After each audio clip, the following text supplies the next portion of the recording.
Nepal Tibet સરહદે ગઈકાલે બુધવારે આવેલા ભયાનક પૂરમાં કૈલાસ માનસરોવર યાત્રાએ ગયેલા 18 ગુજરાતીઓ સહિત 288 ભારતીયો સંપર્ક વિહોણા થયા છે, જેમાં ગાંધીનગરના 4, ખેડાના 3, અમદાવાદના 3, સુરતના 3, વડોદરાના 2, આણંદના 2, અમરેલી, રાજકોટ અને વલસાડના એક યાત્રાળુઓનો સંપર્ક થઈ શક્યો નથી.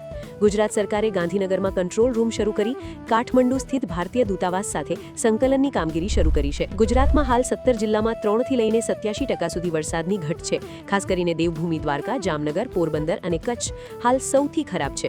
હવામાન વિભાગની આગાહી મુજબ હજુ પણ આગામી 7 દિવસ ભારે વરસાદના એંધાણ નથી.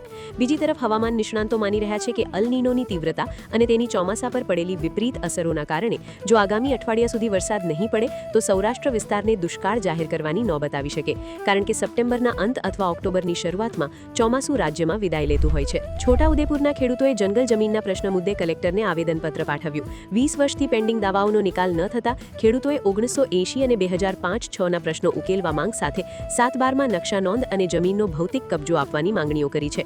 બીજી તરફ સુરેન્દ્રનગરના સાયલામાં જોડિયા ફીડરમાં જૂના વાયરોને કારણે વારંવાર વીજ પુરવઠો ખોરવાઈ જાય છે, જેથી સિંચાઈમાં મુશ્કેલીઓ પડતા PGVCL કચેરીએ મોટી સંખ્યામાં ખેડૂતોએ હલ્લાબોલ કર્યો હતો. સાવધાન, હવે નકલી પનીર, દૂધ બાદ બજારમાં નકલી દવાઓ પણ વેચાઈ રહી છે. અમદાવાદ ક્રાઇમ બ્રાન્ચ અને FDCAએ હૃદયરોગ, બ્લડ પ્રેશરની નકલી દવાઓનું મોટું રેકેટ ઝડપી પાડ્યું છે. લખનૌથી સંચાલિત નેટવર્કના અમદાવાદના એક વેપારી સહિત 3 આરોપીઓની ધરપકડ થઈ છે. ગુજરાત સહિત દેશભરમાં 2700થી વધુ નકલી દવાઓની સ્ટ્રીપ્સ સપ્લાય કરાઈ હતી. વધુ કમિશનની લાલચ આપીને દર્દીઓના જીવ જોખમમાં મુકાતા હતા. ભાઈ બહેનના પવિત્ર પ્રેમ અને રક્ષણના પ્રતીક સમાન રક્ષાબંધનનો તહેવાર 28 ઓગસ્ટ 2026 શુક્રવારના રોજ ઉજવાશે.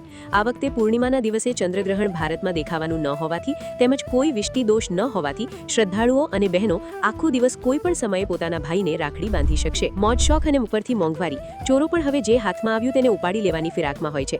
અમદાવાદના જજીસ બંગલો રોડ પર પાન પાર્લરમાં 3 શંકાસ્પદ સગીરોએ કેશ કાઉન્ટરમાંથી 48,000 રોકડા રૂપિયાની ચોરી હતી તે સમગ્ર ઘટના CCTVમાં કેદ થઈ છે.